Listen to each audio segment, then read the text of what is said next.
park is its diversity. So many different types of terrain and features encapsulated in a relatively small geographical area. Within a 2-hour drive, you can go from one end of the park to the other. Grossmoran is home to one of the most unique landscapes in all of Canada. Here I met with two girls that are part of a tourist organization called Wild Women Expeditions. You really know that you're on a unique landscape. The tablelands in particular are really fascinating, and when you go there, you're just like, where did this come from? It's this big orange flat rock just there on the landscape, surrounded by mountains of green.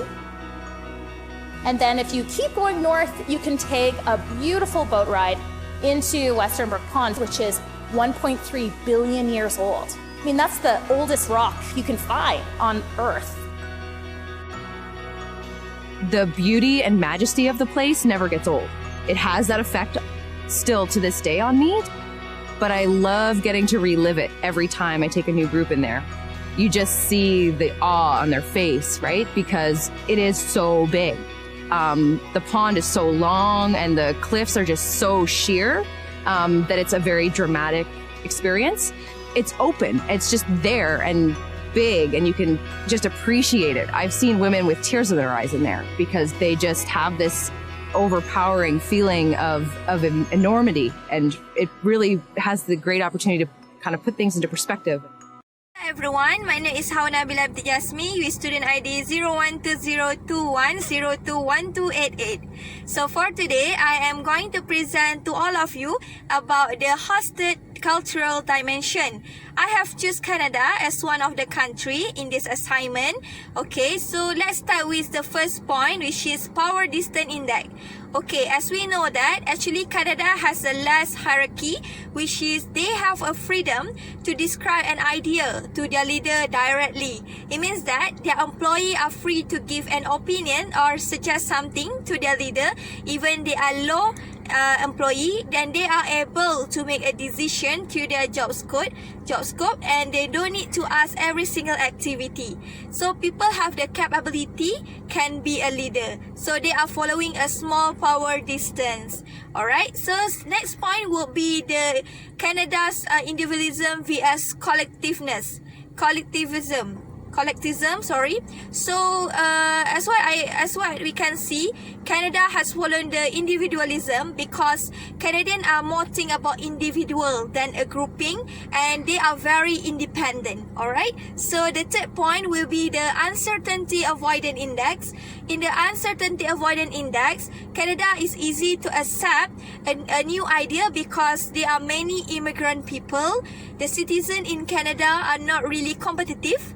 They are very tolerant of new idea or opinion. So usually they will protest by physically protest or maybe online protest. Alright, the fourth point will be the low uncertainty avoidance, which is focusing on masculinity.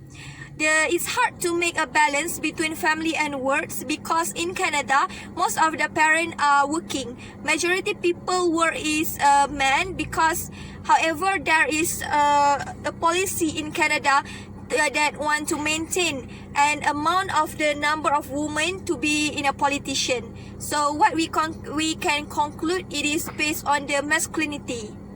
Stop.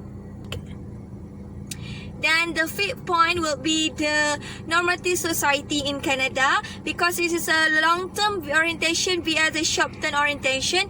Basically in Canada, they are strong concern with truth and justice, and it is more focusing on the achieving quick result and not the process. So basically it's a normative society. The last point will be is either indulgent vs restraint. Of course, in Canada, they are more focusing on indulgent because they are really open-minded about freedom of speech, and it is important, has a high level of educated people, and the citizens in Canada really like sport, especially hockey. So that's all from me. Thank you. Hello everyone, my name is Hawa Nabilah. So I'm going to share with all of you about do and don'ts that you need to do in Canada when you are in Canada. The first one, which is avoid discussing about religion, sex, politics or money because it can easily cause an argument. Then don't compare Canadian to American, because the majority of the Canadians absolutely hate if you are comparing them with the Americans, okay? Then shake your hand when you are meet someone for the first time, because if you don't shake their hand in return, it can be considered extremely rude for them. And then please make an eye contact when you are talking with someone, because it is very important. Then the next point will be, don't showing someone your middle finger, because it extremely can be considered very rude for them if you are showing your middle finger. And then next point will be, cover your mouth when you are yawn. Please cover your mouth when you yawn and turn away from them. It means that you are polite when you are talking with them, suddenly you are yawn, okay?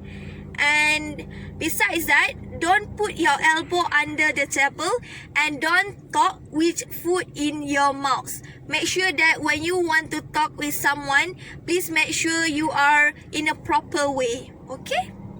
And don't pointing directly to someone, because it can be considered also as a rude things. So there are some do and don'ts that you must to follow when you are in Canada. That's all. Thank you.